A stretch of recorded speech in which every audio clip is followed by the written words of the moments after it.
দেখা সাক্ষাৎ না হয় এবং কোনো কিছু না করা যায়। তো হযরত শাইখুল মীর মাহমুদুল হাসান রহমাতুল্লাহি আলাইহি সামনে যেখানে যারা ওলামায়ে কেরাম ছিল, বড় বড় ওলামায়ে কেরাম ছিল, ওনারা অবস্থান করতেছিল। ইংরেজরা সিদ্ধান্ত নিল যে ওনাদেরকে ওখানে না খাওয়া, পানি না দিয়া, ঠান্ডার ভিতরে রেখা নির্যাতন করতে করতে এক পর্যায়ে ওনাদেরকে ফাঁসি দেওয়া হবে। এক পর্যায়ে ওনাদেরকে কি করা হবে? ফাঁসি দেওয়া হবে। এই ফরমান আসার পরে হযরত মাহমুদুল হাসান, শাইখুল মীর মাহমুদুল হাসান রহমাতুল্লাহি আলাইহি অনেক বেশি কান্নাকাটি করতেছিলেন, সীমাহীন কান্নাকাটি করতেছিলেন। তো ওনার কান্নার অবস্থার কারণে অন্যান্য ওলামায়ে কেরাম যারা ছিল তারা ব্যতিব্যস্ত হয়ে গেছে যে ইংরেজরা যদি আমাদেরকে ফাঁসি দেয় নিঃসন্দেহে আমরা শহীদ। আর প্রত্যেক মুমিন কামনা করেন যে আমার জীবনে আমার মৃত্যুটা যেন শহীদ মৃত্যু হয়। তো এক পর্যায়ে হুজুরের কাছে আবেদন করবে, ওনার প্রভাব এত ছিল যে এই কথাটা বলার মতো সাহস কোনো আলেমের ছিল। তো এক পর্যায়ে একজন আলেম, ওনার নাম ছিল আজিজ কোয়েডা, আজিজ, তো হুজুরের কাছে বলতেছে, হুজুর তারা যদি আমাদের ফাঁসি দেয় নিঃসন্দেহে আমরা শহীদ। সারা জীবন তো এই সাধনাই করছি যেন শহীদ হওয়া যায়। তো হুজুর আপনি এতদিন পর্যন্ত হানাফিরা ছেড়ে দিয়েছেন এবং আপনি অজরে কান্না করতেছেন। তখন হুজুর বলতেছে, আরে আজিজ, ঘটনা তো এরকম না। ঘটনা হলো আল্লাহ তাআলা অনেক সময় বান্দার জান নেন কিন্তু জান কবুল করেন না। এই কথাগুলো বলার পিছনে কারণটা হলো এইটাই যে শাইখুল হাদিস মাহমুদুল হাসান দেওবন্দি রহমাতুল্লাহ আলাইহি এত বড় বুজুর্গ আলেম ছিলেন, তার সমকক্ষ আলেম তারপরে এখন পর্যন্ত এত বড় আলেম, এত বড় বিচক্ষণ আমাদের ইসলামী দৃষ্টিতে সাধারণত নাই। তিনি কি জবাব দিয়েছিলেন যে আজিজ, আল্লাহ তাআলা অনেক সময় বান্দার জান দেন কিন্তু কবুল কথা বলেন, জান দেন কিন্তু কবুল করেন না। প্রিয় ভাইরা, কোন দলের হয়ে কোন দলের বিপক্ষে এই সমস্ত কথাবার্তা আমার পছন্দ করি না, বলিও না, ওই মন মানসিকতা লালন করি না। মানবতার কল্যাণে ইমানদারের স্বার্থে যখন যতটুকু প্রয়োজন চেষ্টা করি বলার, আমরা তিন ব্যক্তির অবস্থা থেকে লক্ষ্য করি। সাবেক অর্থমন্ত্রী, যার হাতে বাংলাদেশের সমস্ত টাকা পয়সা ছিল, বাংলাদেশের যত টাকা পয়সা যার হাতে ছিল, আবুল মাল মুহিত সাহেবের কথা আপনাদের স্মরণ আছে? কথা বলেন না? তিনি যখন মন্ত্রী ছিলেন তখন তার গাড়ির সামনে পেছনে সচিব সহ প্রশাসনের ঊর্ধ্বতন কর্মকর্তারা সেলুট আর সেলুট, সার আর সার। কিন্তু যেদিন তার মন্ত্রিত্ব চলে যায়, তিনি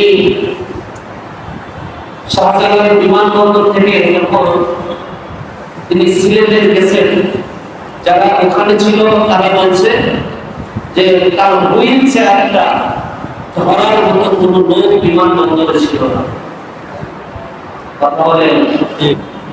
এর ফলে তার পরবর্তী জীবন আরো অনেক কষ্টের গেছে। ছেলেরা তাকে অ্যাকসেপ্ট করে না। তিনি মানবতার জীবন যাপন করছিলেন।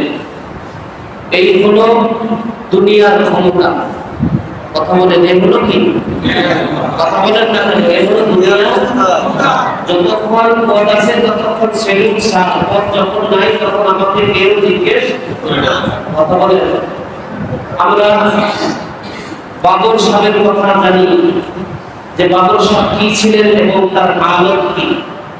মা বোনদের উদ্দেশ্যে বলবো, যারা বেশি থেকে বেশি অত্যন্ত প্রদর্শন করেন, মানুষকে মানুষ করেন না, একবারে বিচ্ছিরি ভাষায় গালিগালাজ করেন, আমি তাদের উদ্দেশ্যে বলবো যে বর্তমান সাবেক শিক্ষামন্ত্রী ডাক্তার টিপু মনির থেকে ক্ষমতা আপনার বেশি হয়। বর্তমান টিপু মনির প্রত্যেকটা সেকেন্ড, প্রত্যেকটা মিনিট কি কষ্টে যে কাটতেছে, এটা থেকে আপনার শিক্ষা গ্রহণ করা উচিত। ওনার কি হইতেছে না হইতেছে এটা হলো পরের বিষয়, কিন্তু প্রতিটা মা বলে উচিত হলো যে ডাক্তার টিপু মনির একটা সেকেন্ড, একটা মিনিট কত কষ্টে কাটতেছে। তিনি একজন মহিলা মানুষ, তিনি এরকম বিমান, এরকম ভাবে এত ঘৃণা, এত নিকৃষ্ট ব্যক্তির মতো তার সাথে যে আচরণ করা হয়, এটা থেকে সে প্রস্তুত ছিলেন না। অতএব আমি কথা আর লম্বা করবো না। আমাদের থেকে কখনো যেন কোনো অবস্থায় অহংকার হলো, নিজেকে বড় মনে করে কোনো আচার আচরণ যেন আমাদের না হয়।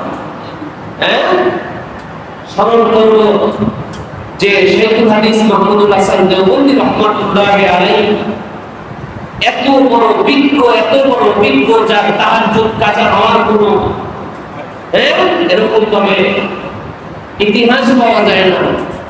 আমার ভাইরা, শুধু ভারতবর্ষেই নয়, তিনি যে দেশে কোরআন নাজিল হয়েছে সে দেশে এমন ভাবে কোরআন এবং হাদিসের আলো ছড়িয়েছেন।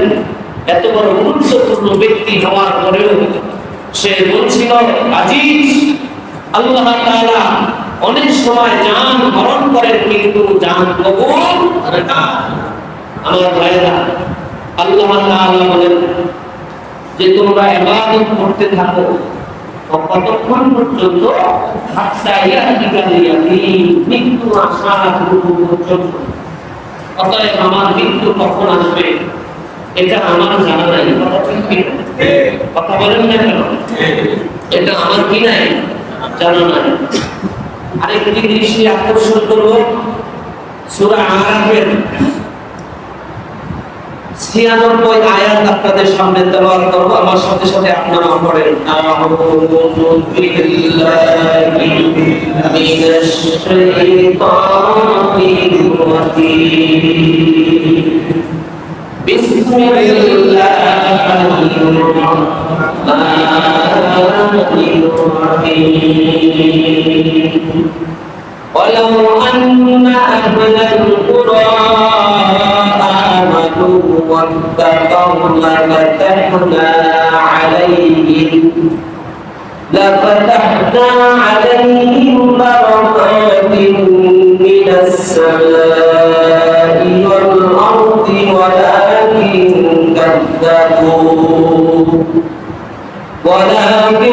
كذبوا فأخذناهم بما كانوا يكسبون।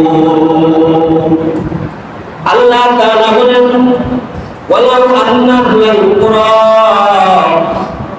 আর নিশ্চয় যদি গ্রামের অধিবাসীগণ আমানু ঈমান আনয়ন করত, ওয়াত্তাকু এবং আমাকে ভয় করত, লাফাতাহনা আলাইহিম বারাকাতিন মিনাস সামাই ওয়াল আরদ, আমি আল্লাহ তাআলা তাদের জন্য আসমান ও জমিনের বরকতের দরজা খুলে দিতাম।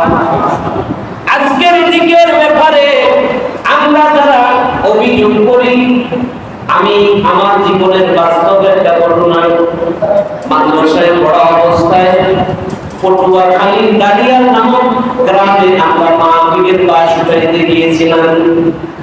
একটা বিশাল বড় বাগান, আশপাশে তেমন কোনো বাড়ি ঘর নাই। এই মাটির উপরে খুঁটি নাই, দুটা চাল এভাবে দেন।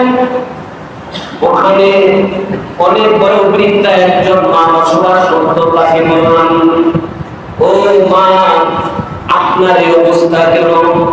বলতেছে, পৃথিবীতে আমার নিকটাত্মীয় আপনজন কেউ নাই, আমি কেউ কামাই করতে অক্ষম, আপনি কিভাবে খানার ব্যবস্থা হয়?